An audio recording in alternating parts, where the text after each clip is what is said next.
Pada zaman dahulu kala, ketika langit dipenuhi bintang-bintang yang berkilauan dan dunia masih dipenuhi dengan misteri, ada sebuah angka yang tersembunyi di dalam kitab suci yang akan menginspirasi ketakutan dan spekulasi selama ribuan tahun.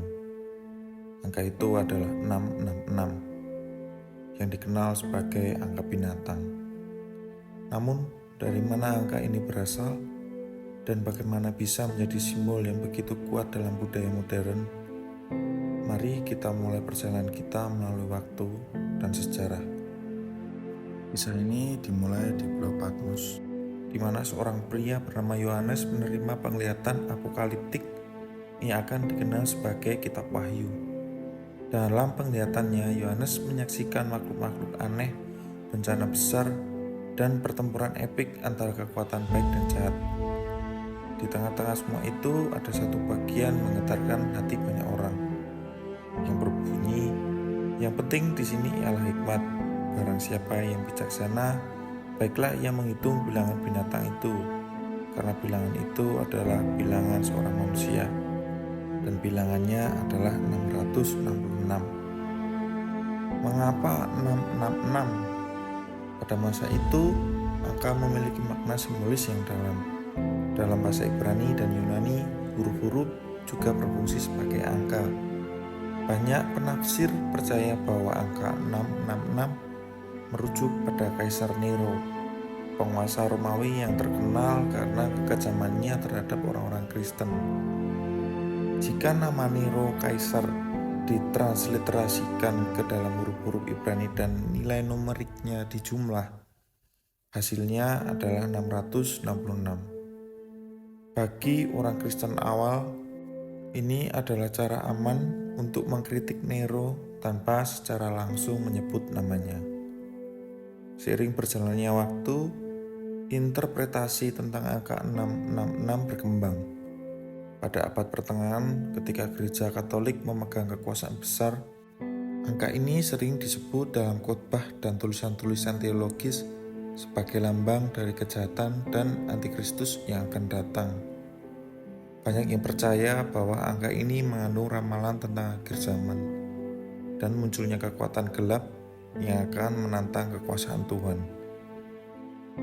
Seni dan literatur pada periode ini juga memulai memasukkan simbolisme angka 66. Karya besar seperti Divina Commedia karya Dante Alighieri mengandung berbagai tingkat neraka dengan simbol-simbol yang menakutkan, termasuk referensi tidak langsung kepada angka yang ditakuti ini. Melangkah ke era modern, kita tiba di tahun 1966 ketika Anton LaVey mendirikan Church of Satan di San Francisco. LaVey dengan jubah hitam dan pandangan yang menantang menulis Satanic Bible dan memperkenalkan kembali angka 666 sebagai simbol pemberontakan dan kebebasan individu. Bagi LaVey dan para pengikutnya, angka ini tidak lagi sekedar tanda dari wahyu apokaliptik, melainkan simbol dari penolakan terhadap norma-norma religius yang dianggap mengekang. Pada masa yang sama, media mulai mengambil alih simbol ini dan menyebarkan ke seluruh dunia. Film horor seperti The Omen menggambarkan anak yang lahir dengan tanda 666 sebagai antikristus, memperkuat asosiasi angka ini dengan kejahatan dan kekuatan setan. Musik heavy metal dengan lirik yang seringkali memberontak dan gelap juga mengadopsi angka 666 dalam banyak lagu dan album mereka.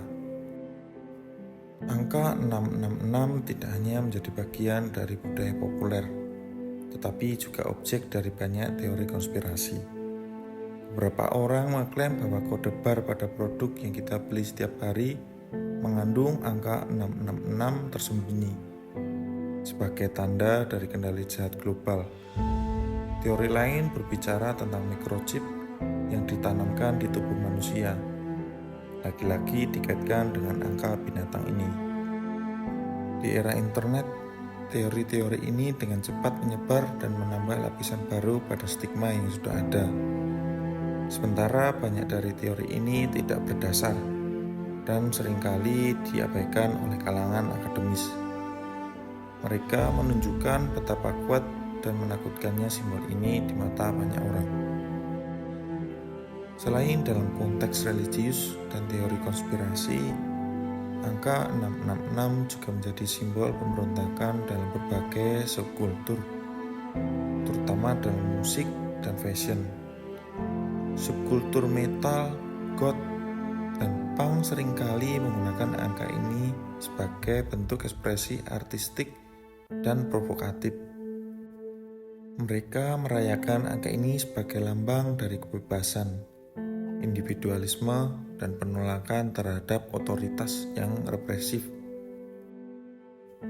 Perjalanan angka 666 dari teks-teks religius kuno hingga simbol budaya modern yang kompleks menunjukkan bagaimana interpretasi bisa berkembang seiring waktu.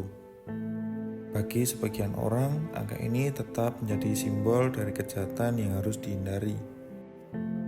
Bagi yang lain, itu adalah tanda pemberontakan dari kebebasan dari norma-norma yang mengikat. Kisah angka 666 adalah cerminan dari perubahan nilai dan keyakinan dalam masyarakat kita. Ini mengingatkan kita bahwa simbol-simbol tidak pernah statis. Mereka selalu dalam keadaan perubahan, terus-menerus diciptakan ulang oleh generasi baru yang mencari makna dalam dunia yang selalu berubah. Dengan pemahaman ini, kita dapat melihat angka 666 bukan hanya sebagai angka yang menakutkan, tetapi sebagai bagian dari narasi manusia yang terus berkembang.